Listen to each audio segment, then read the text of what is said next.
pada saat rame-ramenya Danantara, sebenarnya ada peralihan dana dari Bank BUMN ke BCA kayak gini kan.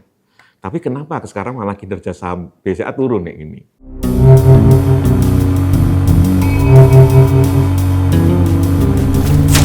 Behind the numbers.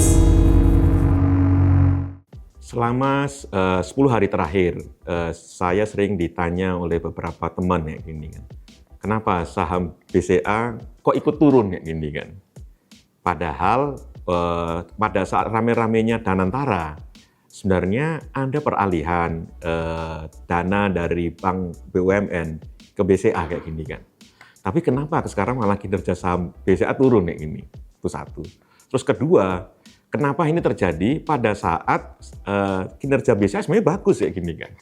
Ini kan sebuah pertanyaan yang sebenarnya relevan kayak gini kan. Karena apa? Karena dulu sebenarnya pada saat kondisi ekonomi yang nggak bagus, terus kemudian kondisi ekonomi yang nggak bagus itu bukan yang terjadi kayak pada sekarang, sebenarnya sebelumnya juga sudah terjadi. Tapi BCA sahamnya tuh terus kinerjanya bagus ini kan. Nah ini yang membuat orang penasaran, kenapa sekarang BCA juga ikut turun, seperti juga dengan saham Bank BUMN. Nah kalau kita lihat ini memang sebuah pertanyaan yang relevan. Saya nggak tahu apakah nanti saya akan bisa menjawab semua pertanyaan tersebut, tapi akan kita lihat ya gini kan. Jadi memang kalau kita lihat, kita bicara mengenai saham, dan kalau kita misalnya nanti Bapak Ibu sekalian mau ke websitenya BCA, lihat materi bagian hubungan investor, kemudian presentasi perusahaan, nanti di halaman-halaman depan akan nemu yang namanya economic highlight. Di situ memang kita lihat mengenai kayak kondisi ekonomi yang sebenarnya sangat menantang. Dan di situ kita nanti bisa membandingkan kalau dengan kayak kinerja sahamnya BCA kayak gini kan. Sebenarnya di masa yang lalu kita menghadapi kondisi yang sebenarnya nggak bagus, tapi kinerja saham BCA tetap bagus kayak gini kan. Kenapa sekarang berbeda kayak gini kan? Nah ini yang memang membuat orang penasaran ini kan. Nah kalau kita memang bicara mengenai investasi saham ini kan, memang ada pengaruh yang namanya investor global. Investor global ini sekarang mulai meninggalkan Indonesia. Kan? Nah kenapa mulai meninggalkan Indonesia ini kan? Bukankah Indonesia salah satu negara yang masuk G20? Salah satu negara dengan pertumbuhan ekonomi yang cukup besar, 5% itu masih cukup besar kalau kita lihat dalam tingkat global lah.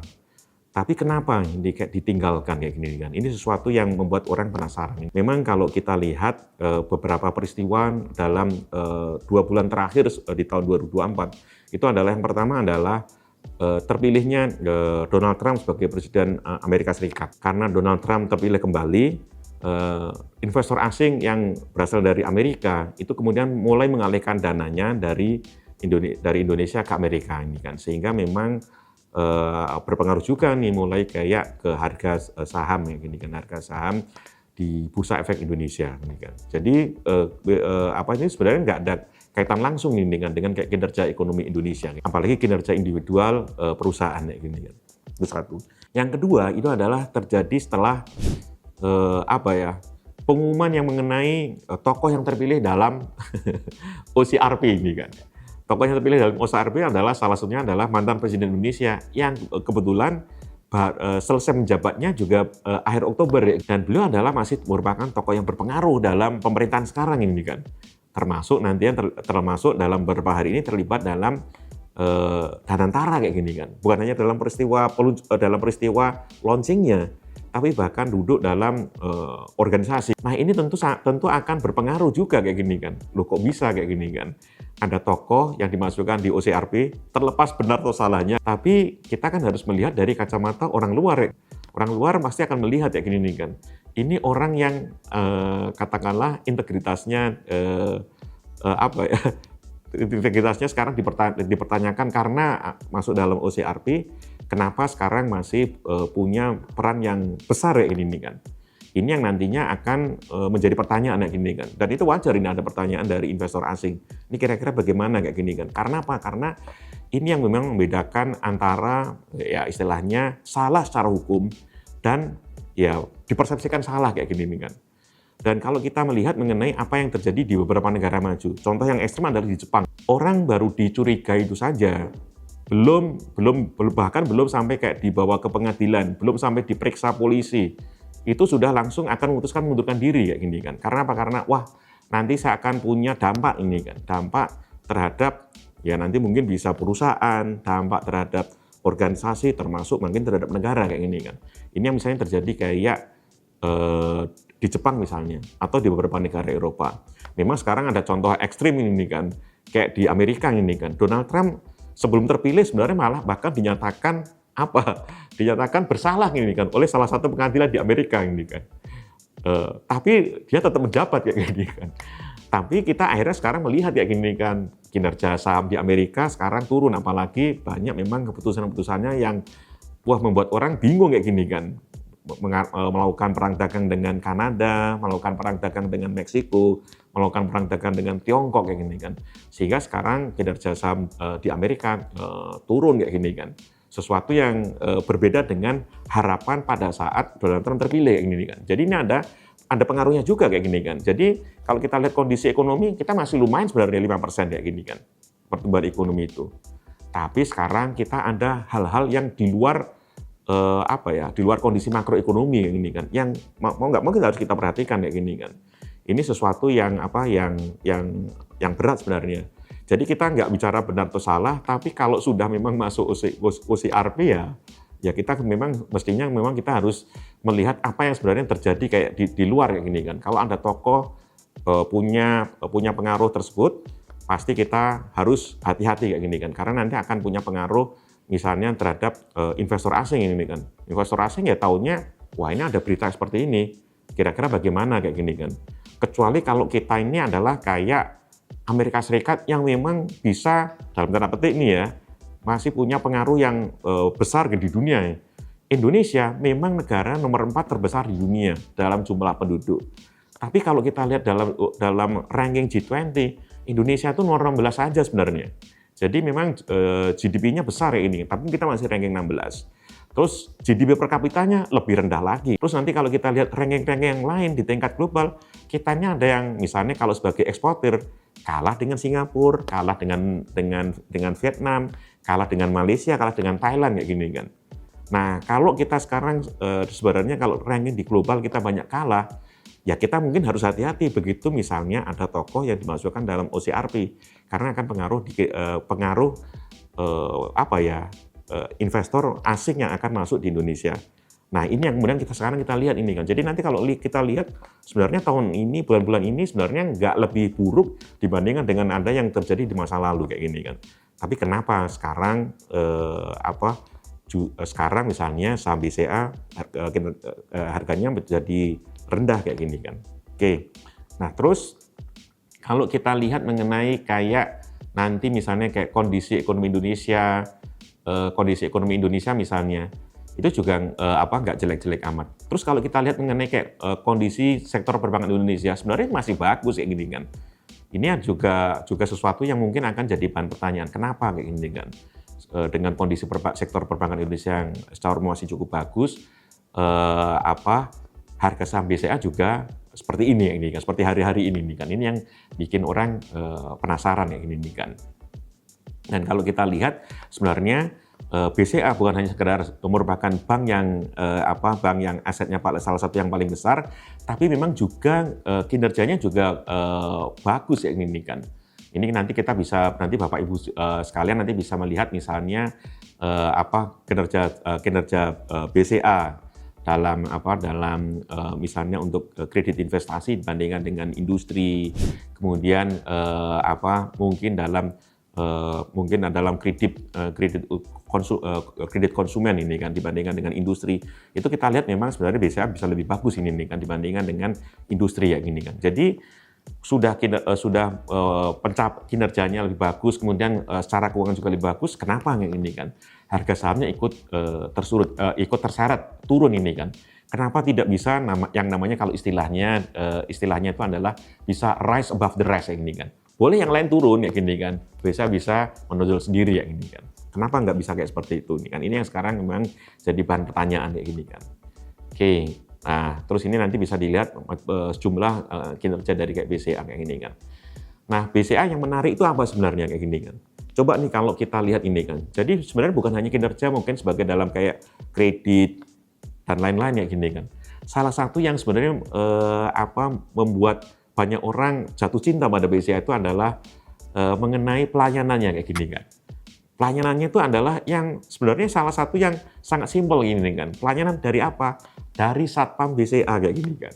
Satpam BCA itu dianggap yang sangat sangat membantu ini kan, sangat membantu oleh nasabah BCA kayak gini kan. Jadi kalau kita ada nasabah datang BCA, Satpamnya itu siap membantu. Ada masalah apa kayak gini kan?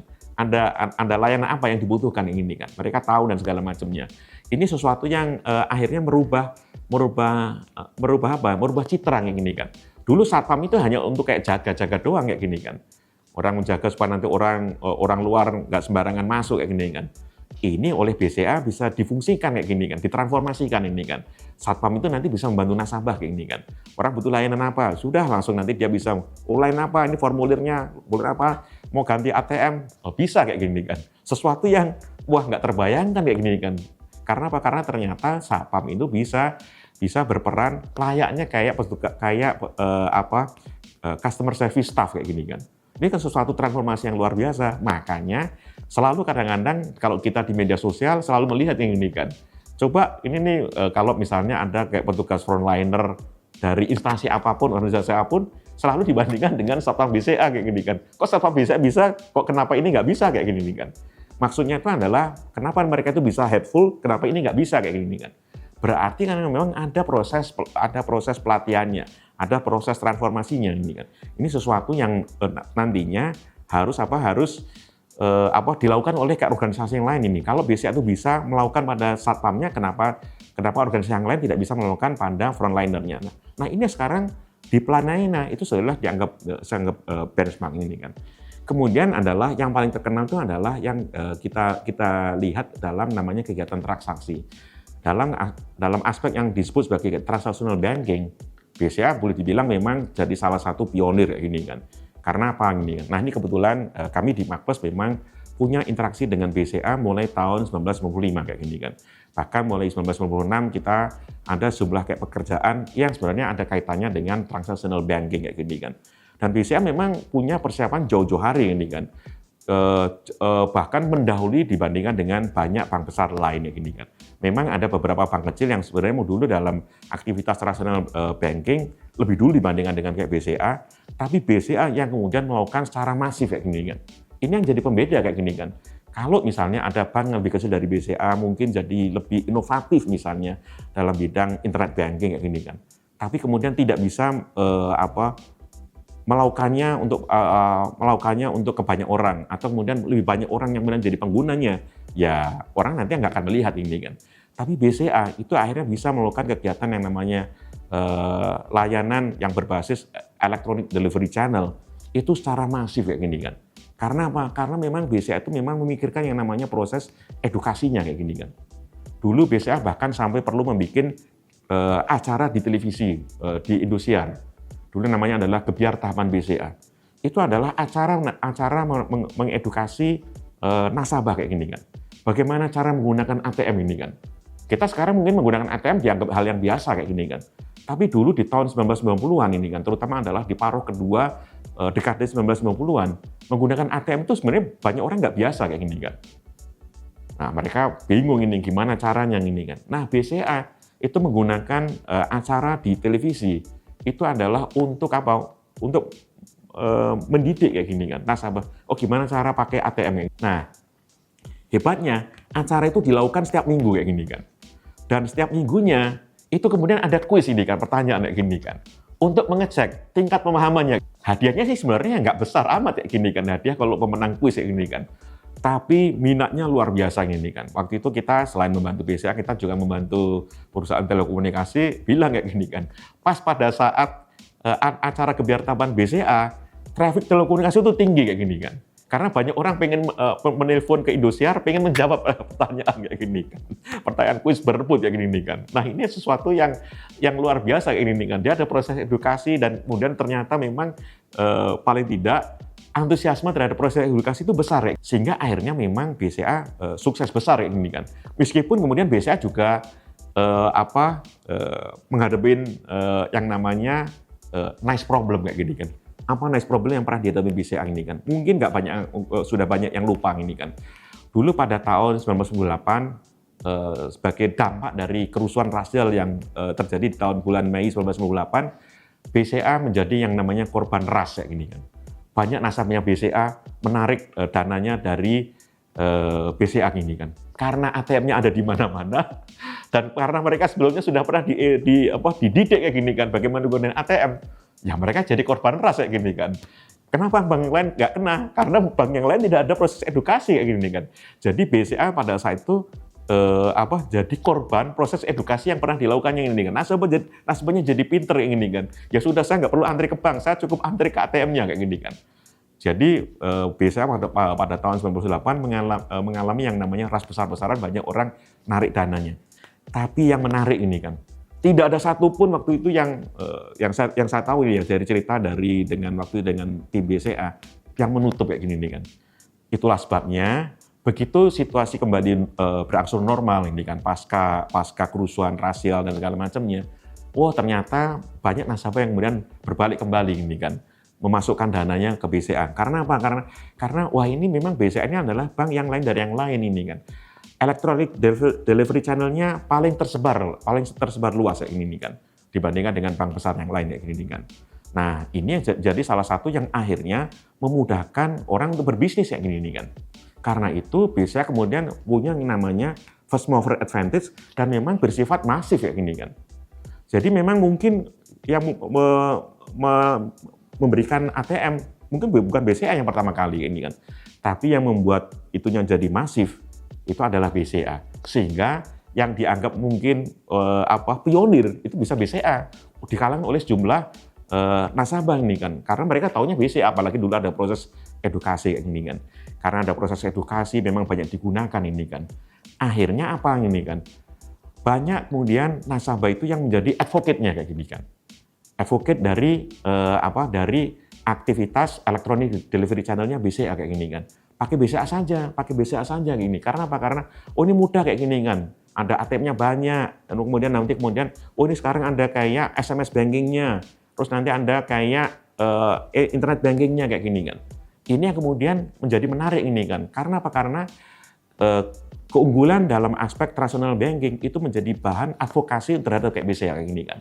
Itulah sebabnya BCA menjadi bank yang terus terang sampai beberapa tahun tertentu menjadi bank yang sangat kuat ini kan. Sulit untuk ditandingi oleh yang lain. Karena apa? Karena memang dia punya electronic delivery channel yang lebih banyak dibandingkan dengan yang lain itu.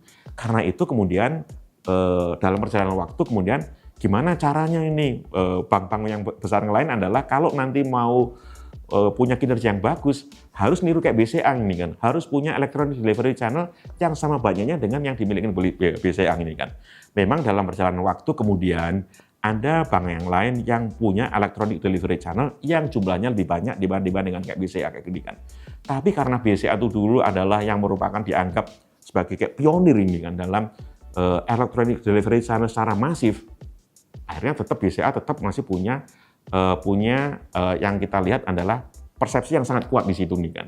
Persepsi ini adalah kalau kita di bidang marketing sesuatu yang menjadi keunggulan tersendiri ya ini kan. Jadi yang lain mungkin ada bank yang lain yang mungkin bisa lebih banyak, tapi jangan lupa ini kan kalau diadakan survei di kota besar tetap ini kan ATM paling banyak mungkin bisa dianggap BCA ini kan. Meskipun ada bank yang lain yang ATM-nya sebenarnya secara jumlah lebih banyak sebenarnya. Tapi kalau di kota-kota besar ini kan, karena dulu BCA termasuk yang pionir dan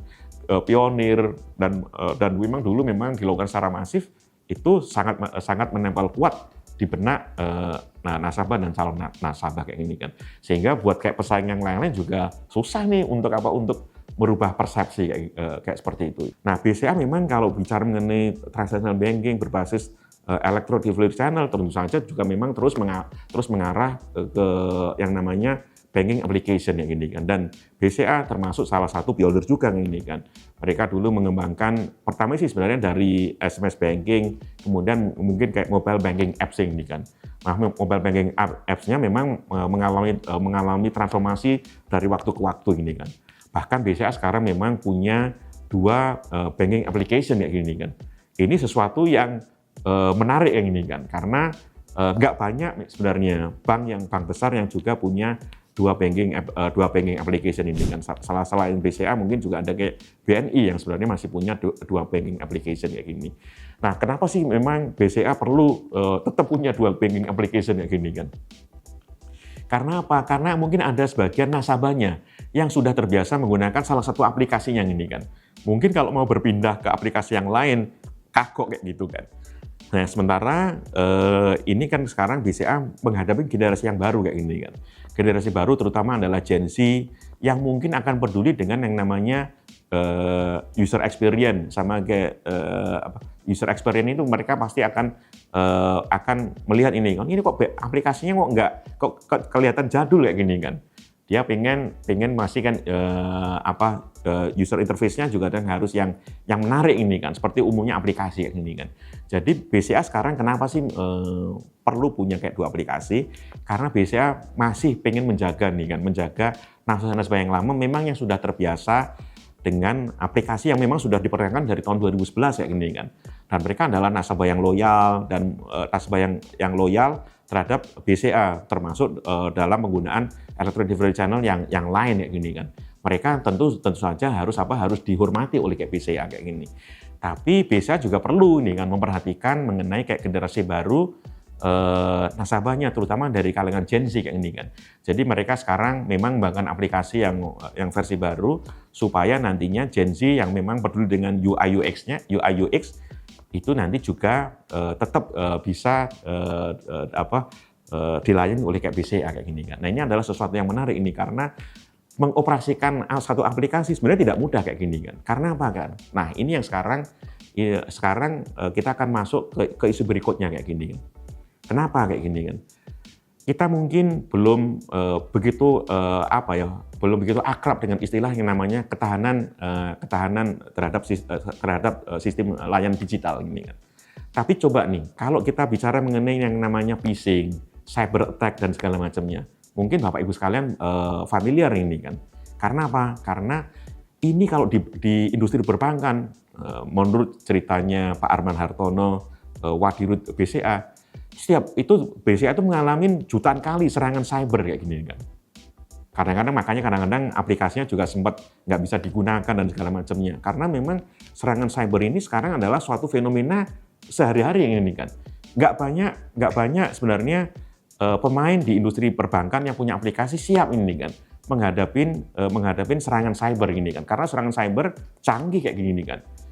Kita pernah menyaksikan misalnya salah satu bank yang termasuk bank yang sering diperhatikan oleh investor yaitu BSI, dulu pernah menghadapi serangan cyber dan sempat ini kan mereka tidak bisa melayani nasabah selama beberapa minggu kayak gini kan.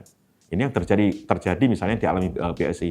BCA mungkin hanya kayak beberapa jam aplikasinya nggak bisa dipakai kayak gini. Tapi namanya serangan cyber adalah sekarang fenomena yang kita hadapi sehari-hari kayak gini kan. Ini yang sekarang memang menjadi tantangan ini kan buat katakanlah bank yang memang punya electronic delivery channel ini kan. Kira-kira bagaimana ini kan? Karena kalau sekarang begitu masuk aplikasi itu serangannya mudah menyebar. Termasuk itu adalah melalui kadang-kadang orang-orang yang sekarang mengaku-ngaku sebagai kayak dari kayak BCA ini kan. Karena apa? Karena begitu masuk aplikasi orang sekarang lupa kayak gini kan. Ini yang mana nih informasi yang resmi misalnya dari BCA dan yang bukan resmi. Orang bisa mengaku-ngaku kirim WA, kirim SMS dan segala macamnya mengaku dari BCA ini kan. Dan karena sekarang ini kita bukan hanya menghadapi yang namanya aplikasi bank, tapi fenomena media sosial. Kita kadang-kadang juga suka bingung ini kan. Mana informasi yang benar dan mana yang nggak benar kayak gini kan. Banyak orang yang sebenarnya terus terang kadang-kadang kasihan ini kan. Karena apa? Karena mereka berkenalan dengan internet langsung ke media sosial ini kan. Di media sosial sebenarnya ada informasi yang benar dan ada yang nggak benar kayak gini kan. Nah, masalahnya kadang-kadang informasi yang nggak benar itu punya follower yang banyak kayak gini kan.